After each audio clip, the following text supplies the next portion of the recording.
Bismillahirrahmanirrahim. Assalamualaikum warahmatullahi wabarakatuh dan salam sejahtera. Pada sesi video kali ini tuan-tuan, saya nak kongsikan cara bagaimana untuk tuan-tuan buat semakan ejen hartanah yang berdaftar ataupun perunding hartanah yang berdaftar. Sebab sekarang ni kebanyakan transaksi sewa, jual, beli hartanah ini dia melibatkan ejen hartanah ataupun perunding hartanah sebagai orang tengah bagi menguruskan transaksi tersebut. Okey, mula sekali tuan-tuan pergi saja dekat bahagian Google ni dan tuan-tuan type LPPEH. LPPEH ni adalah Lembaga Penilai Pentaksir dan Ejen Harta Tanah dan Pengurus Harta. Kemudian tuan-tuan pergi pada laman web yang pertama ni lppeh.gov.my, klik saja di sini. Untuk link ni jangan risau, saya akan kongsikan di bahagian description.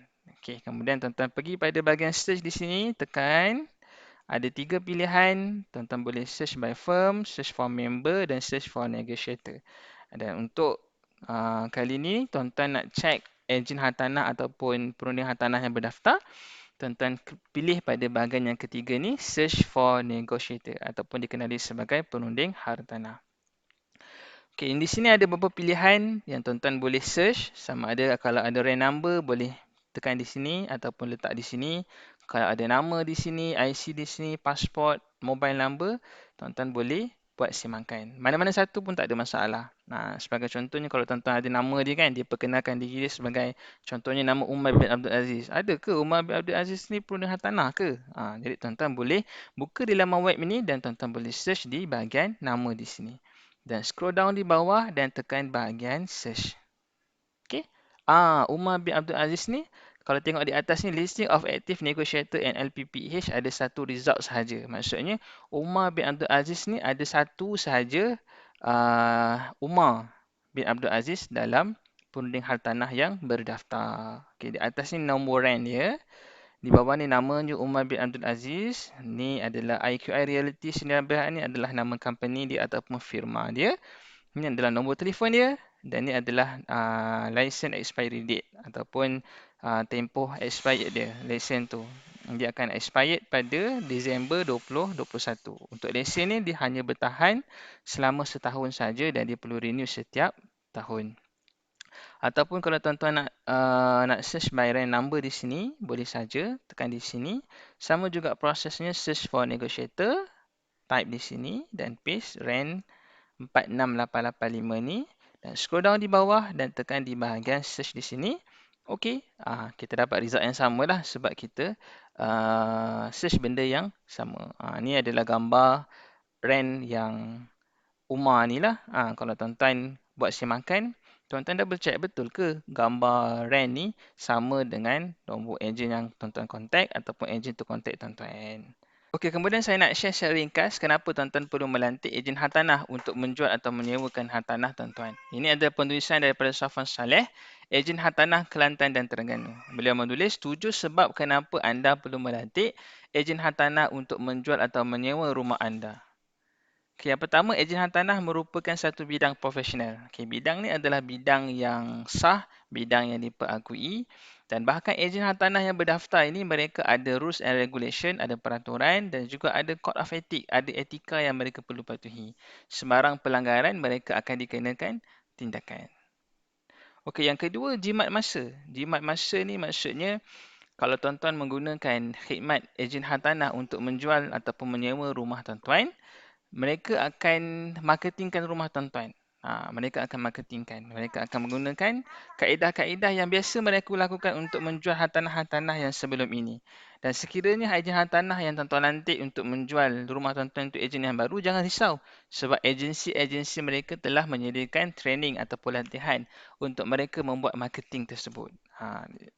Daripada tuan-tuan pening membuat marketing dan tuan-tuan tidak tahu cara yang mudah untuk buat marketing, tuan-tuan serahkan sahaja kepeningan tersebut kepada ejen-ejen yang dilantik sebab mereka ada pengalaman tersebut. Yang ketiga, kemungkinan rumah terjual dengan cepat lebih tinggi. Sebab ejen hartanah ni mereka berdaftar dengan syarikat hartanah. Mereka berdaftar dengan agensi. Dalam setiap agensi itu dan setiap syarikat hartanah itu ada ramai ejen-ejen hartanah dalam syarikat tersebut. Jadi mereka bila mana mereka mendapat satu listing ataupun satu hartanah, mereka boleh kongsi antara mereka untuk mempercepatkan jualan jualan rumah tersebut. Istilahnya kita panggil sebagai co-listing ataupun co-broke. Mereka bekerjasama untuk menjualkan hartanah yang mereka ada. Yang keempat, pembeli akan lebih yakin jika beli dengan ejen berdaftar. Sebab apa pembeli lebih yakin bila beli dengan ejen yang berdaftar? Sebab ejen yang berdaftar ni dia satu macam yang saya sebutkan tadi, dia adalah sah, dia adalah legal dan mereka ada hitam putih untuk menjamin hak pembeli dan penjual. Sebab banyak kes sebelum ni bila mana beli direct dengan owner, dia pembeli bayar deposit, tiba-tiba loan tak lepas, owner tak pulangkan balik deposit. Tapi kalau dalam kes, kalau kita menggunakan ejen yang berdaftar, duit deposit yang diambil tu akan disimpan terlebih dahulu di account agency. Dan setelah selesai usuran SNMP, tanda tangan, barulah duit tersebut diberikan kepada owner. Tapi kalau loan tak lepas, akan dipulangkan 100% tanpa cas kepada bakal pembeli tersebut. Yang kelima, mencari penyewa yang baik. Kalau kita mintakan ejen hartanah untuk menyewakan hartanah kita, dia ada cara untuk dia filter penyewa, bakal-bakal penyewa untuk memudahkan kita nanti bila mana kita dapat penyewa-penyewa yang menyewa rumah kita. Dapat penyewa yang mungkin ada pendapatan yang kukuh, penyewa yang mempunyai etika yang bagus, ada peraturan-peraturan yang dikenakan, syarat-syarat yang dikenakan.